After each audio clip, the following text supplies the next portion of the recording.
Welcome to the Hogsty, ladies and gentlemen. It's good to be back with you. I've been busy opening up the Hogsty satellite office here in Boulder, Colorado. The Hogsty now live in 3 states and the District of Columbia. And what a time to be back. It's Dallas week, people. We've got all the usual questions on the docket. How many points will Ezekiel Elliott get my fantasy team? Will Dak Prescott pull a Ben Roethlisberger on our secondary? Will somebody please, for the love of God, bust out a long run? All this and more as the famed rivalry heats up. You're not going to want to miss this. It's the Hogsty.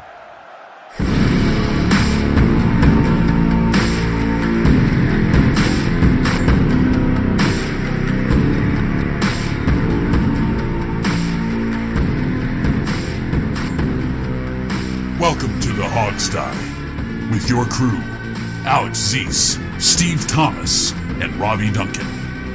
And now, here's your host, Sean Conti.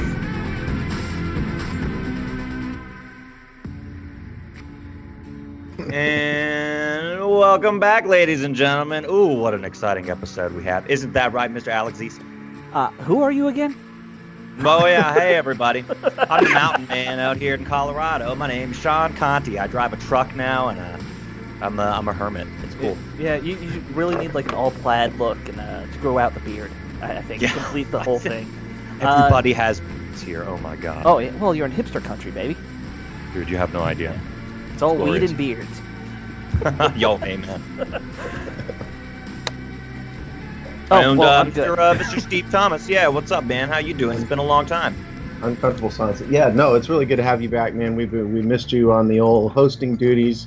It's great. I do have one critique of you. I believe you just said in your intro that you have Ezekiel Elliott on your fantasy team. Yeah, I heard Please, that dear too. God, that's just not cool, man. Well, it you know, really isn't. I wanted to call it out up front, guys. Not only do I have it on my fantasy team, I took him pretty early. Oof. Now, I have been, you don't need to pile on because I have already been, trust me, having buyer's remorse after his first week here. Did you guys follow this Dallas game? Oh, yeah, I saw it. We did, and I'm happy that you're having buyer's remorse. Well, yeah, exactly. Well, more on that later because we got plenty to talk about in terms of the game. But do we want to hit some of these more newsworthy items that happened this past week? Yeah. We had a couple signings. Yeah, we signed a little guy named Colin Jenkins. Better known as Cullen Jenkins, who was with the team for about a cup of coffee, about 3 days. Right at the end of training camp, they cut him for the first week and then brought him back this week. No doubt because, number one, they realize our defensive line stinks and we need help. Mm-hmm. And then number two, because he was not on the roster for week one, his salary for the year is not guaranteed. So, which means they could get rid of him and not owe him more money at some point. That's kind of a shady move that the NFL has, a loophole there, but... You know, we desperately need that help. I don't know if everyone else noticed, but our defensive line did nothing the entire game. I'm pretty sure. I don't even know if we actually had linemen in some of those downs. Right, exactly. Well, that's what I was going to ask. So this is an immediate, this guy's going to come in, he's going to start right away. This isn't like a veteran, like leadership kind of role he's playing. This is I don't know if he's going to start right away. He's going to be in the rotation right away. Right. Yeah. Yeah, fair enough. And the other part of that is that they cut Austin Reeder, the backup center, and they put him back on the practice squad. Mm-hmm. After cutting some guard who doesn't matter. Off the I just can't quit you. So Austin got one big-time NFL paycheck, and now he's back to the crummy $6,900 a week practice squad paycheck. Right. Which, well, did they say if they're cutting his pay down to the minimum for the practice squad, or are we just? Well, I'm just kind of assuming. Okay. I have not had a chance to look it up yet, to be quite honest with you. I don't know if they've announced it. That's not something the press really hunts down. Well, Spotrac will get it, eventually. But point is, he's taking a pay cut. Yeah, probably. Thanks for the support there, Austin. You were really great on the bench. Hope to see you next year. Some point in the same place. Yeah, probably in the same place. So not noseworthy acquisitions there by any means. But the D-line needs help, though. I mean, I'm glad to see another guy who's a professional football player, who can help out. Right. Maybe somebody who can, do more than old man Kedrick Goldston did, which really was depressing that he was starting for us last week. Yeah. Because, Bar's real low. We're going to need all the help we can getting through that Dallas offensive line. I just pointed out on Twitter this week and was promptly, shouted down that we drafted a wide receiver in the first round. Chris Jones was drafted after, the defensive lineman that was drafted after Doxson, and a whole bunch of others. Far be it for me to criticize, Scott McLuhan, but this may be a case of him taking his best available thing a little bit too far, perhaps. I hate to say it, but I think you might be right. The fact is, we drafted one defensive lineman and then put him on the practice squad because he stunk. Yeah, I mean, no, I'm not saying Ioannidis doesn't deserve to be on the team. I'm just saying that's all we did. It was an undrafted free agent who I don't even know if he got on the field last week. Lanier, did he? No, he was inactive last week. Yeah, so that just kind of shows we didn't prioritize a big need. Well, the big acquisition ended up being Ziggy Hood, of course, and nobody expected him to do anything. He just kind of, a good player fell into our laps, more or less. Yeah, but he's kind of another just-a-guy type player. No, I don't know if I agree with that. He was a first-round draft. It's a cut above the others. Yeah, I think so. Yeah, maybe. It's not like he got a lot of sacks or pressure on Roethlisberger. Well, yeah, no, we got to talk about that in the context, obviously, of the Dallas game. Before we do that, can we just talk about one other thing real quick? I'm sorry, Alex, you brought it up before the show, and we've got to mention it. Good God, these color rush uniforms. Yeah. Sure. God, people. If I wanted hideous. to see something bright yellow on the middle of the field, I'd go take a leak on the field. I mean, somebody tweeted out a picture of a jar of mustard. They were like, awesome new Redskins color rush uniforms. And that's the perfect way to put it. I mean, it's ridiculous. This is Brucey boy all over it, man. It's the NFL all over. It's not Brucey. Oh, the NFL didn't pick these uniforms for us, did they? Yeah, no, Nike and the NFL have this agreement that every team has to have a color rush uniform. Yeah, but the team can't decide their own? I'm sure the NFL I'm sure the Redskins had some sort of input into it. I don't know. This was not an issue when I was Somebody was asleep at the wheel, Steve. Making these uniforms, man. I don't let them off the hook. I put it mostly on Nike.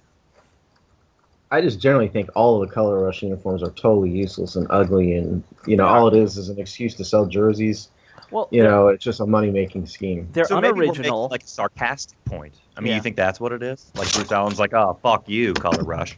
Yeah. Y'all are complaining about about gold pants. I'm going to give you all gold. Yeah, exactly. I mean, I could see Bruce Allen doing that, but I think the reason is what you said. It's about selling jerseys. This makes a yellow jersey that they can sell. Because if you did a color rush red, who cares? At least it's better than black. Because I've heard some rumors that the color rush uniform is supposed to be black, and that's not even a Redskins color. At least the gold is a Redskins color. Teams are doing that these days, though. Yeah. No, if you're going to make a different color uniform, it should have been all burgundy to me. But what do I know? Well, I could get behind that. My bigger thing with what they're doing with these Thursday night games, I love the idea that no team has to wear white anymore because we all have color TVs, and white was kind of part of the whole black and white thing. But why not just go with throwbacks? Like, everyone loves throwback jerseys. Wouldn't you love every Thursday to be teams in their old school, like 1940s, 1950s looks? It would just be so much more pleasant. They might do that too. Maybe we'll come to like week 11 or something, and all of a sudden everybody will be in throwback jerseys, and they'll sell those also. I'll buy them because throwbacks are fucking awesome. Yeah, it'd be better than the color rush. Oh yeah, absolutely. Sure. I realize I'm conservative and old-fashioned, but I hate the color rush. The whole idea of the color rush uniform just. I'm neither conservative nor old-fashioned, and I also hate color rush. It has nothing to do with that. It's a bipartisan issue. Yeah, it's one about thing taste. Outside of football we agree on. Yeah. Well, I guess enough about uniforms. We can actually talk about the goddamn game, even though I know we're dragging our feet doing that after this debacle. I think so. A little bit. But, so, I mean, where do we want to start, guys? Should we start with the offense here and talk about, what went wrong last week? Let me give you, just to start off, let me give you some basic numbers. Let's talk stats a little bit. Sure. And it should be said that 1 week of stats is not statistically relevant from a mathematical standpoint, right, or anything like that. But it does give it gives a snapshot as to how we were compared to everybody else for 1 week. Mm-hmm. That's the fine print. It's like doing a poll with one person. Yeah. But this just gives us like some of Dan Snyder's Native American polls. That might be true. Okay. we scored 16 points. That was ranked 24th. We were ranked 9th in total yards, 5th in passing yards, 11th in passing yards per attempt, 30th in rushing yards, which ought to sound familiar to everybody. And shockingly enough, 11 yards per attempt. The reason for that, of course, is that we only had 12 attempts. Right. So there weren't a lot of attempts to, and all those yards came. The reason our yards per attempt was up was because, one, Kirk Cousins had an 8-yard scramble, and then Chris Thompson had a good game in limited carries. Right. So that boost. Expect that number to plummet as the weeks go by. Home sweet home, ladies and gentlemen. That's what. Yeah, this home is. sweet home at the bottom of the rankings. So that's kind of the brief stats. Cousins last week had a 72.7 quarterback rating, which is significantly below where he was, in his hot streak. He's like a 77 career guy. No, he's a little more than that, I think. Career. He's a little bit more than that now as a result of the hot streak. But I think the big topic, this week about the offense was run-pass balance, right? Yeah. That's been an issue in the past. It has. But it really kind of came to a head, I think, this time because, we had 43 pass attempts and 12 rushing attempts, including one that was the quarterback. So we really had 11 called rushing plays that didn't result in a penalty, and that's just not going to win football. Unless you're the Patriots, that's not going to win football games. Right. Right. So I think we ought to expect Jay to at least try to run the ball more at the beginning of the game. Whether or not he sticks with it is another matter. But I think we're going to at least see him try to run the ball more. Well, and I think you're right. He'll try. Who's going to do that? Who's going to run the ball? One, we don't have a running back. That's a good point. The other issue to me is Jay, and this is one of his flaws as an old arena football guy. When he gets behind, he just gives up on the run because he wants to get up yards, get points quickly, and he thinks the best way to do that is the pass.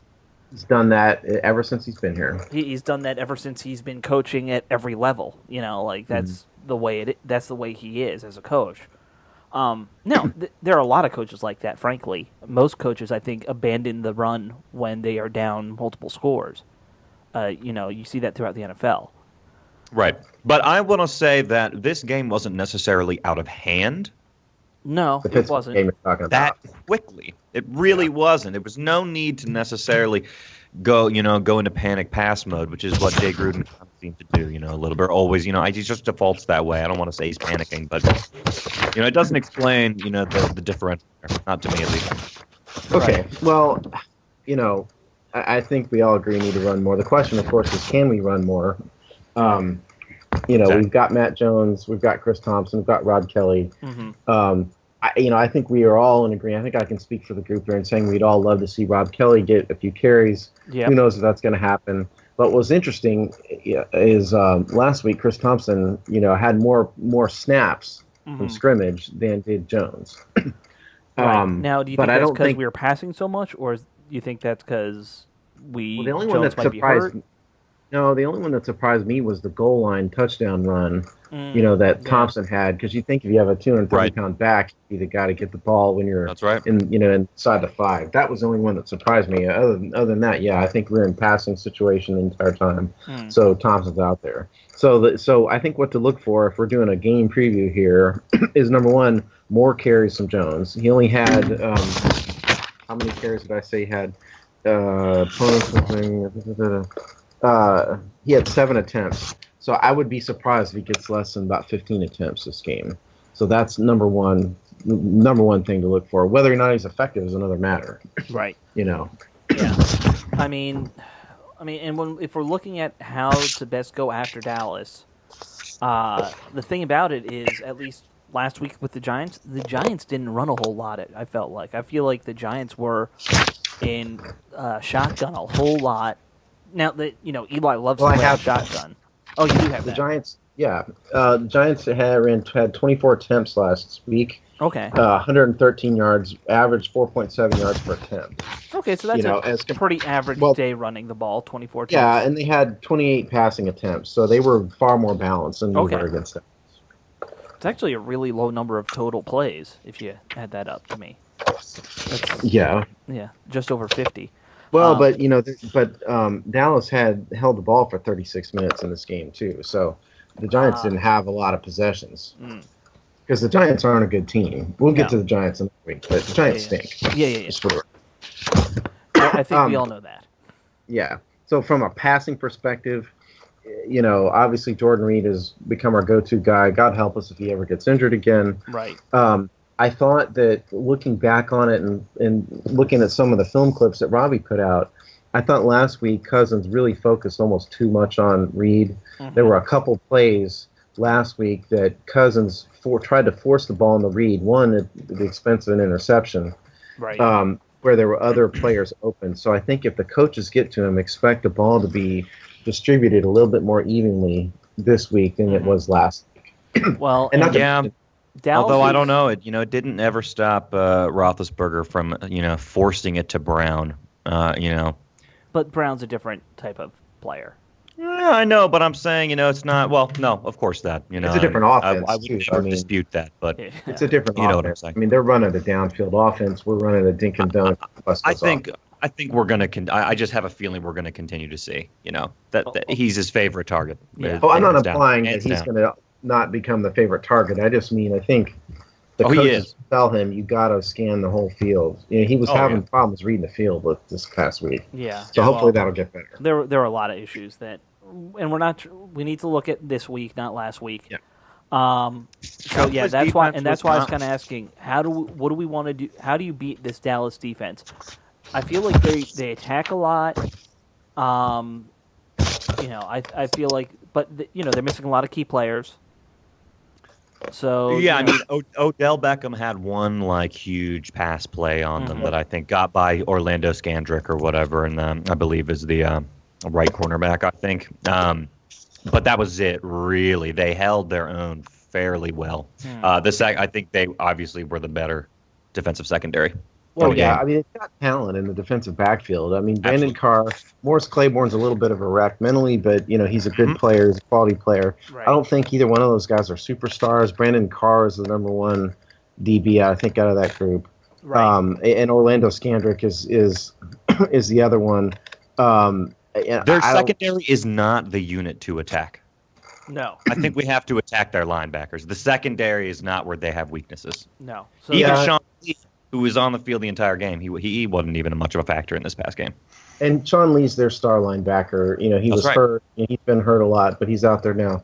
I tend to agree with you, Sean. I think establishing the run game is key to this game. Tight end plays, if we're talking about going after linebackers, that's going to be key then. So that means you got to hope Davis has a good day. Maybe Niles Paul gets involved. We didn't see much of Niles Paul last week. Niles Paul only had 4 offensive snaps last week. Yeah. Well, he would have broken on the 5th one, dude. I'm cool with that. Shout out to Niles. Absolutely. But I mean, to put all this in context, everything we talked about the running game, and this is why this is such a dangerous kind of matchup. Because it's not playing their defense doesn't play to our offensive strengths. We're really deficient where they're weak. Right. We could hit them. If we had a run game, we could probably slice and dice them a little bit. But the same thing could have been said last week too. We were supposed to be able to pass on the Steelers and get stymied in the run, and instead we got stymied in both respects a little bit. Well, that's fair. It all kind of fell apart. But listen, this Dallas offense is a ball control offense. They've got a rookie quarterback here. They've got Dak Prescott, who, while he didn't wow me, I thought he looked like he belonged. He looked like he could become a solid pro. He's a decent quarterback. He's not a train wreck like some of these rookies are. But they held, I think I said this before, they held the ball for 36 minutes. And so to throw them off their game, we're going to have to run the ball. So I think what we look for defensively, run the ball more than anything, a better run-pass balance, and then, we'll try our typical shots to Reed, deep shots to Jackson like we see. But at the end of the day, it's still a Jay Gruden offense. We're not going to become the Hogs here. Yeah, I mean, you've said what we should do. Now, what will we do? We'll pass like crazy. We'll force it.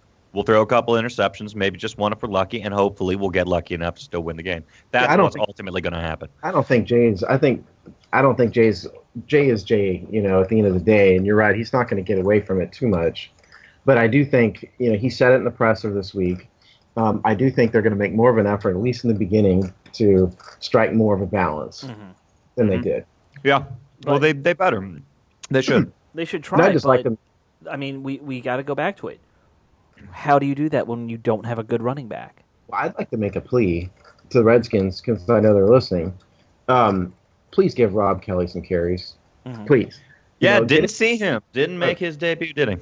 No, he didn't have a single play. So I'd like to see him get 4 or 5 carries, just to see why how not, right? Yeah. I think he's a better running back than Jones, at least from the limited, preseason, preseason stuff. I was more impressed with him than Jones. I'm no expert. Robbie's our expert. He's not here tonight, but right. That's what we'd like to see. Yeah, I would agree with that. I want to see more Chris Thompson. We talked about that last week, that he really, when he did get the ball, he ran with some anger. And absolutely. Picked up shoulder checked that one dude on his way across the goal line. Yeah. Well, and remember, of course, though, that Thompson's too small to block on a regular basis. I mean, we had him out there trying to take on linebackers last week. He got run over more than once. Yeah, but he got run over more than once. So he's not the ideal guy you want out there protecting Kirk Cousins' blind side. No, but I think, you got to get him the ball. I mean, he's got the speed to be that kind of scat back playmaker that we need. Yeah. So. But listen, I mean, the other real key to the game here, which we didn't mention, is we've got to see a better Kirk Cousins than last week. Yes. I think last week was a case where the stats were deceiving. I love the numbers around here. We all know that. But, in the case of last week, the stats don't tell the story. He was inaccurate. He put up a lot of yards in garbage. A lot of yards in garbage time. He was inaccurate. His receivers bailed him out many times. He didn't threw a surefire interception that wasn't hauled in, too. He was Mark Bullock. Our friend Mark Bullock showed, that his footwork was off. He has got to be. He didn't read the field very well last week. He left a lot of receivers open. Yeah. As Rob pointed out, we have got to see a better Kirk Cousins, or else at the end of the day, it's not going to work. Right. I mean, that might have been one of the worst games he's actually played for us. Well, in a while. I mean, you go back to 2012 and 13, he was pretty awful. But yeah, he had a couple. It was his first without a passing touchdown, though. Yeah. He snapped a streak he had going, which is pretty awesome. So that's not a good sign. Also, I think his first interception in like 6-7 games or something like that. No, it was his first interception in the red zone in a long time. Okay, in the red zone. Okay, yeah. They flashed some random stat. By the way, I'm sick of those. Like, if you have to say the first something in the something of the something. Yeah, it's a right. Exactly. There's too many not layers. A real it's statistic. It's Inception, dude. Yeah, dreams within dreams, man. Right. Let's move on to defense. Yeah, I have 2 questions, actually. I wanted to ask you guys up front about that. By the way, I want to start with this. I'm going to make Free Norman T-shirts, and any listener, Hogstye listener that makes #Free Norman T-shirts, free him up from that left side. Let him shade the better receiver. Hey, you'll get a special. Sean, we have a Cafe Press site, and you and I both know Photoshop. We can. Well, but you're making us do the work now. I'm making us make money. We can't get in trouble with the FCC. Not again, Alex. Not like last time. I would suggest that the Free Norman thing is something perhaps we ought to put on our website and sell it ourselves. That's what How I'm about saying. that? Yeah. We might just have to edit answer the whole your thing question, out. Sean, to answer your question, we do know someone who can make T-shirts, and that would be us. Yeah. You guys are making me feel like a real asshole over here. That's all right. God. You are a real asshole. You are. Jeez. All right. Well, excuse me. But anyways, the question I guess that I'm asking here with this Norman thing is, are we going to see, is it going to be a simple matter for the Cowboys to just throw away from Josh Norman the entire game? Well, remember that Bashaud Breeland has a history of playing both. I know. I do know, and I knew it was coming up. But, I mean, it's just a fair question. I think the key is $70 million.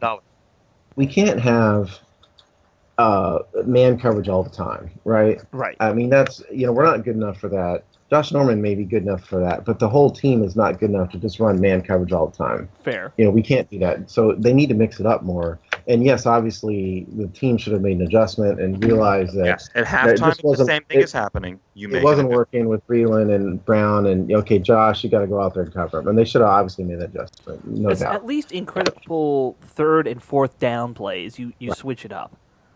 But honestly, I don't think we're going to see a heck of a lot of man on Dez. I think they're going to look at Bashaud's history with Dez and say, okay, he can cover him. Mm-hmm. I think we're going to see more of the same. More of Joe Barry loves his cover 3 thing.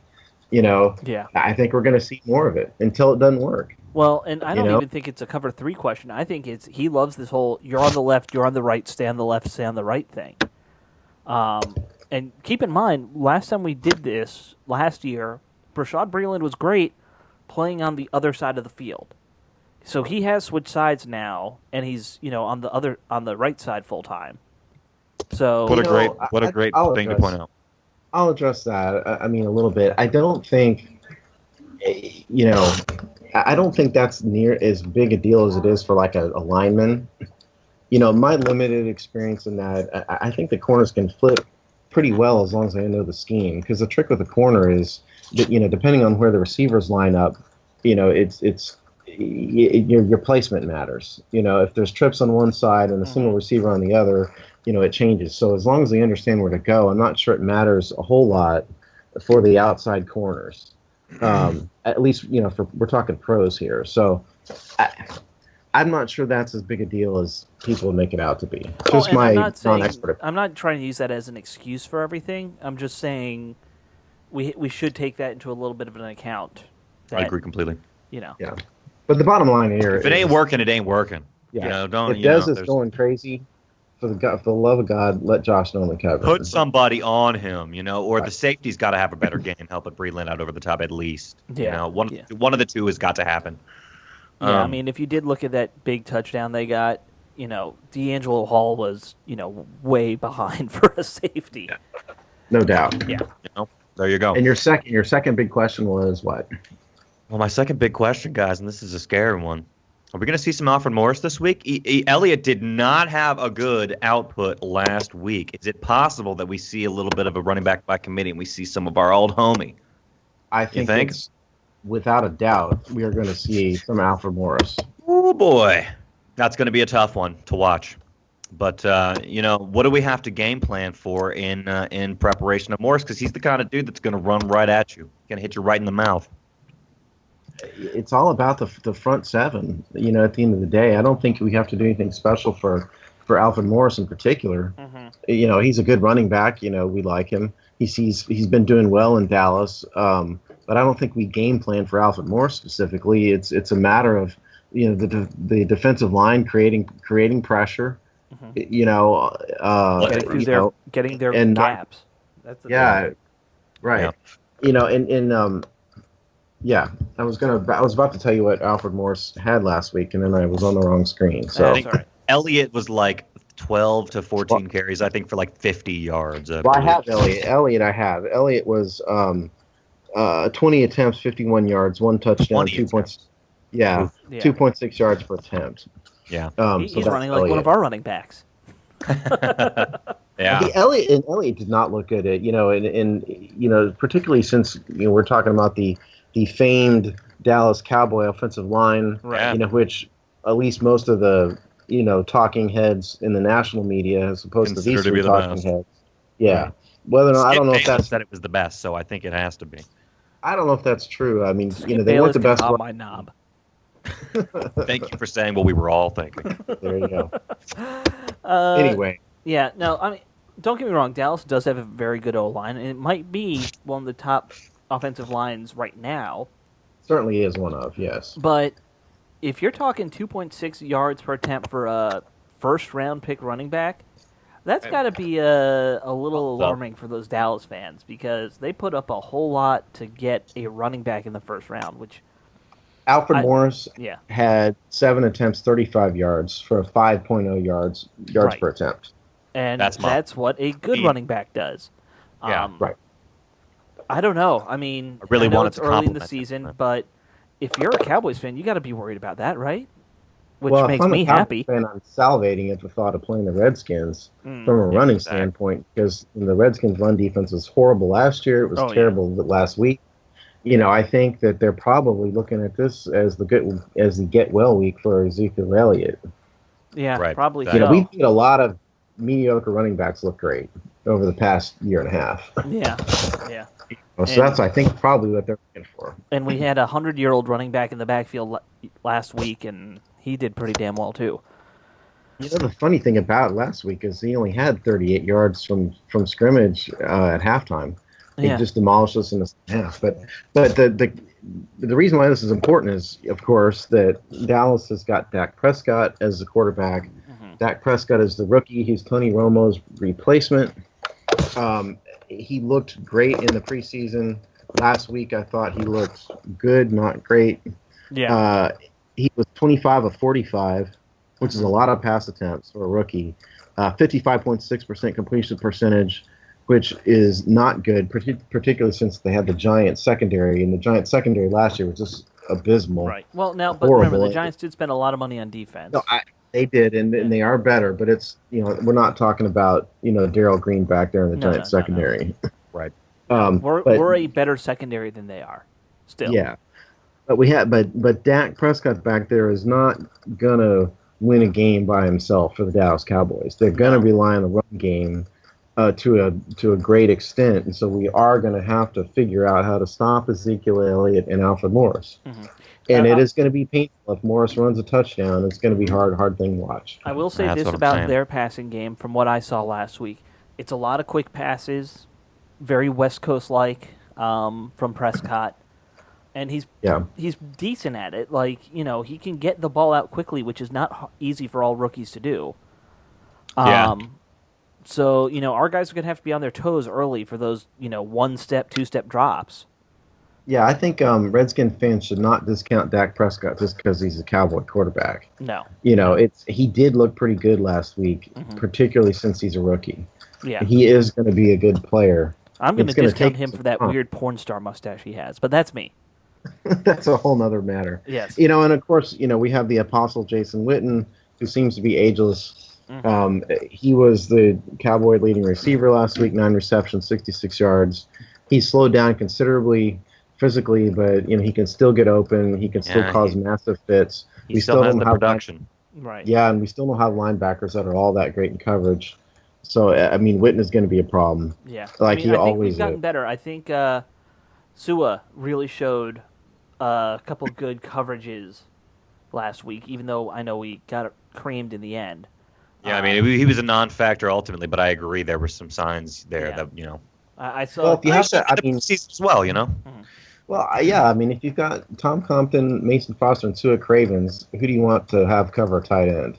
I think it'd be Cravens over those three guys. Probably. He's a little small for it. Like, he's going to have more trouble bringing him down, but he'll break up the pass more likely. Right. He's built solid, too. Yeah. Well, do we want to do like a score prediction kind of thing, or are we? I have one more interesting stat real fast. Oh, okay. Because we're never going to hear this again. Punt returns. Redskins punt return game. Oh God. We currently averaging 17 yards per punt return because we had one punt return against the Steelers last week that was not a fair 17 catch. yards. So we are actually ranked third in the NFL in punt returns, and so we will never hear that stat ever again. So I had to throw it out. So congratulations, Redskins. For 1 week, you are good at punt returns. I expect it to return to crap in the coming weeks. Well, now wait. What if we fair catch it all this week, and then we're still at 17 yards, Steve? Just fair catch Did you it for the think rest of that? the year. Wow. Never return one ever again. Just fair catch all of them, and we stay at 17. There you go. Let's take that stat. Awesome. We should make up like fake divisional champ shirts, but instead of divisional champs, it should be like 1 week punt return champion. Punt return. That would be awesome. Oh, and the other thing is, Trustway, get better. Your one punt was not a good punt last week. No. So we're ranked. You're actually Get well right. The other awesome. Yeah, get well soon, Trust, because he's actually ready for this. It's how the tables have turned. We are ranked last in the NFL in yards per punt right now. So What a difference a week makes. Yeah, well, I mean, he shanked one where he was trying to, and I don't envy him. Like that weird when you're at the 40 and you're trying to land it on the 5. You know. yeah, he just didn't do it very well. No, And it's, listen, it's I'm one of the just hardest kidding punts around to about- do. I'm just kidding around about the stats. course. I mean, they don't mean anything over Right. after 1 week, but it's Right. just, this is what you get when you see week 1 stats. Sure. You got to do something. All right. Well, should we venture predictions for this game before we let everybody go? What do you think? Yeah. We're right on time. Okay. Well, then I guess since I brought it up, I guess I've got to be the brave soul that goes first, huh? Yep. Yeah, I guess so. All righty. Well, I'm gonna go ahead and say we're not gonna drop 2 in a row. No one's gonna let that happen. But it no way is gonna be an easy win. We're gonna take this one by a field goal, and I'm gonna call it at 2017. 2017. And I'm gonna Okay, say I'll- that game. I'm gonna say it goes back and forth all game. That game winner comes last 5 minutes of the game. I don't have a lot of faith in this game, but I'm going to stick to my original preseason prediction for now, and just hope that the Steeler game last week was just an aberration. So do we all. And it's not the real Redskins. So, yeah, so I actually kind of think you're on the right track here, Sean. I'm thinking like 2 touchdowns, 2 field goals, probably what we get here. So, 20 points. I'm thinking like 2014 Redskins. I don't think either team is going to, shake the world in this game. Yeah, I think we're all on the same page here. I don't think that anyone's a world beater here. I'm only going really 1 point different from Sean. I'm saying 21-17. 3 touchdowns Nice. to 2 touchdowns and a field goal.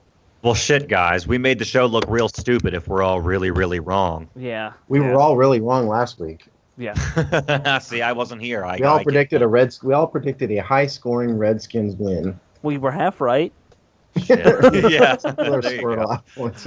Looking at the bright side of life. Okay, well, nice. Yeah. Well, we're good at predicting yeah, the Steelers, not the Redskins. Life's little details, Yeah. Life's little details.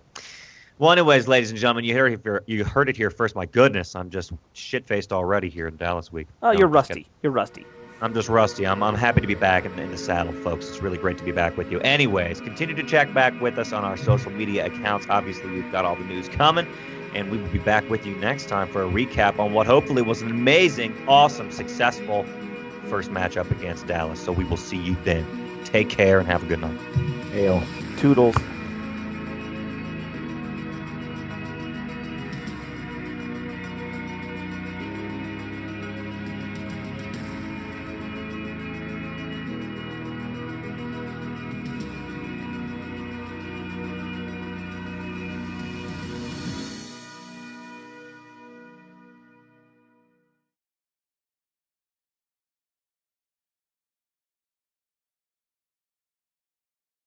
Check. Check, check, check. Check. Czechoslovakia. Well, I'm going to stop. Anton Chekhov. Start this again. Czech's Check, party check, mix. check. Oh, I'm not going to be able to think of another one, you asshole. Check. All right. Okay. I'm going to be Checkers. off. But All I right. gotta write Robbie a check. Oh, Yeah. you bastard.